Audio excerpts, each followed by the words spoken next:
Hello everyone. इस video में मैं डिस्कस करने वाला हूँ टर्शियरी इंडस्ट्रीज़ के बारे में, जिसको आप लोग सर्विस सेक्टर के नाम से भी जानते हैं। तो टर्शियरी इंडस्ट्रीज़ बेसिकली होता क्या है?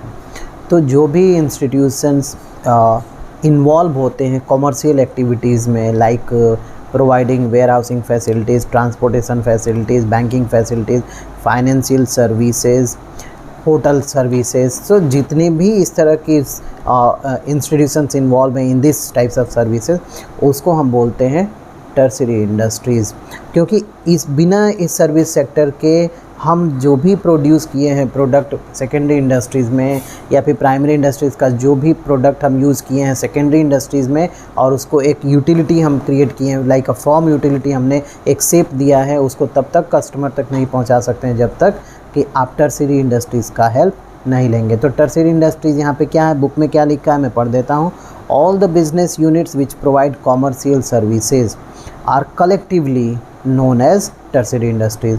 तो जो भी बिज़नेस यूनिट आपको कमर्शियल सर्विसेज प्रोवाइड कराती है, जिसको मैंने अभी बताया किस टाइप के कमर्शियल सर्विसेज हैं, like airlines, hotels, public warehouses, bank, advertising agencies, financial services, financial institutions, तो ये सभी जो भी इंस्टीट्यूशंस हैं वो क्या प्रोवाइड करा रहे हैं, यहाँ पे सर्विस प्रोवाइड करा रहे हैं। These are called commercial institution there. तो इनको कलेक्टिवली जो है ना वो बोला जाता है यहाँ पे टर्शियरी इंडस्ट्रीज। और आप देख रहे हैं कि पिछले कुछ सालों में जो कॉमर्शियल इंडस्ट्री है, यानी कि जो आपका यहाँ पे टर्शियरी इंडस्ट्रीज़ है, जो सर्विस सेक्टर्स है, उसका जो पार्टिसिपेशन है वो जीडीपी में क्या हो रहा है, बढ़ता जा रहा है। और जो मैन्युफैक्चरिंग इंडस्ट्रीज़ है उसका भी है, but as compare to service industries और service sector it is very less there. तो सर्विस सेक्टर का पार्टिसिपेशन जीडीपी में सबसे ज़्यादा है यहाँ पे। आगे हम बात करते हैं, ये तो था इंडस्ट्री जो था वो प्रोडक्शन के हिसाब से था, बेस पे हमने उसको क्लासीफाई किया था। अब बात करते हैं on the basis of nature of technology used and type of goods produced, industries are divided into two categories. यहाँ पे अभी तक हमने देखा तो वो देखा था आपके प्रोडक्ट के आधार पे। अब यहाँ पे टेक्नोलॉजी के बेस पे हम देखेंगे कि इंडस्ट्री को कितने भागों में डिवाइड किया गया है। तो दो भागों में इंडस्ट्री को डिवाइड किया गया है, पहला है हैवी इंडस्ट्री और दूसरा है लाइट इंडस्ट्री। अब यहाँ हैवी इंडस्ट्री और लाइट इंडस्ट्री का सिंपल फंडा क्या है?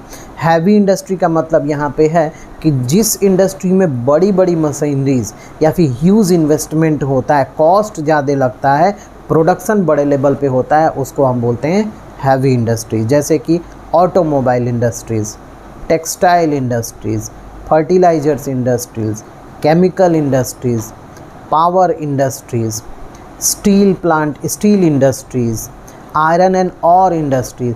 तो ये जितनी भी इंडस्ट्रीज़ हैं ये सब हैवी इंडस्ट्रीज़ की श्रेणी में आती हैं, क्योंकि इसमें ज़्यादा इन्वेस्टमेंट लगता है, हैवी मशीनरीज यूज होती हैं। आप कोई छोटी मोटी मशीन यहाँ पे नहीं लगाएंगे, जो भी आप प्लांट लगाएंगे वो उसमें बहुत बड़ा इन्वेस्टमेंट होगा, बहुत बड़े लेवल पे प्रोडक्शन होगा, इसलिए हम इसको बोलते हैं heavy industries.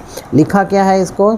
Industries which employ complex technology and long production cycle are called heavy industry। complex यहाँ पे टेक्नोलॉजी यानी कि मैंने अभी बताया बहुत ज़्यादा बड़े लेवल पे यहाँ पे प्रोडक्शन भी होता है और प्लांट और मशीनरीज भी बहुत ज़्यादा होती हैं, इसलिए इसको हम क्या बोलते हैं? हैवी इंडस्ट्रीज़ बोलते हैं।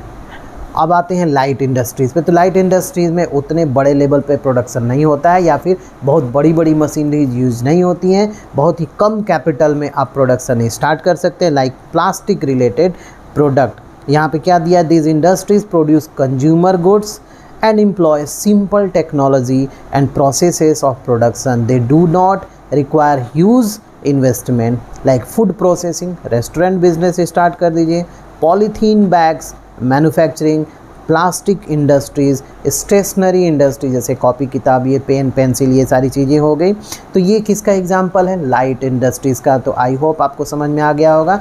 अगर आप इंडस्ट्री को यहाँ पे टेक्नोलॉजी के बेस पे अगर आप क्लासीफाई करते हैं तो उसको क्या बोलेंगे? यहाँ पे किस तरह से क्लासीफाई करेंगे? हैवी और लाइट के रूप में करेंगे। हैवी का मतलब ह्यूज इन्वेस्टमेंट, मोर प्रोडक्शन, और इस तरह से क्या करेंगे आप? ज़्यादा कैपिटल इन्वेस्ट करेंगे।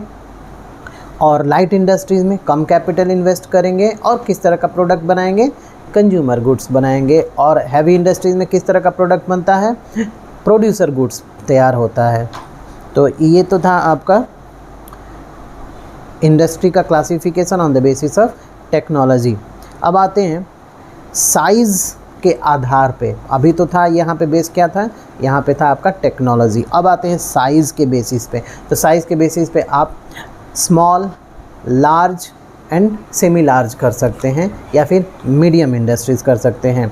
तो यहाँ पे आपका जो बुक है उसमें दिया large scale industries and small scale industries दिया है। तो लार्ज स्केल इंडस्ट्रीज़ में क्या होता है, industries having investment more than ₹1 crore in plant and machinery are treated as large scale industry. यानी कि ऐसी इंडस्ट्री जिसमें आप 1 करोड़ से ज़्यादा का इन्वेस्टमेंट करते हैं प्लांट एंड मशीनरी में, वो आ जाता है आपका लार्ज स्केल इंडस्ट्रीज़ में। जैसे कि सीमेंट हो गया, मैन्युफैक्चरिंग बिजनेस, ऑटोमोबाइल बिजनेस, आपका केमिकल, फर्टिलाइजर्स, स्टील, एयरलाइंस, ये जितने भी हैं इसमें आपको ह्यूज इन्वेस्टमेंट करने पड़ेंगे और कोई छोटी मोटी रकम इन्वेस्ट नहीं होगी। मोर देन 1 करोड़ रुपीज़ अगर आप इन्वेस्ट करते हैं तो उस तरह की इंडस्ट्रीज़ को बोलते हैं यहाँ पे लार्ज स्केल इंडस्ट्रीज़। और स्मॉल स्केल इंडस्ट्रीज़ क्या है, small scale industry unit is one in which investment in plant and machinery does not exceed ₹1 crore. अगर आप 1 करोड़ तक या फिर 1 करोड़ से कम का इन्वेस्टमेंट करते हैं प्लांट एंड मशीनरीज़ में, तो उस तरह की इंडस्ट्री को आप बोलते हैं यहाँ पे स्मॉल स्केल इंडस्ट्रीज़।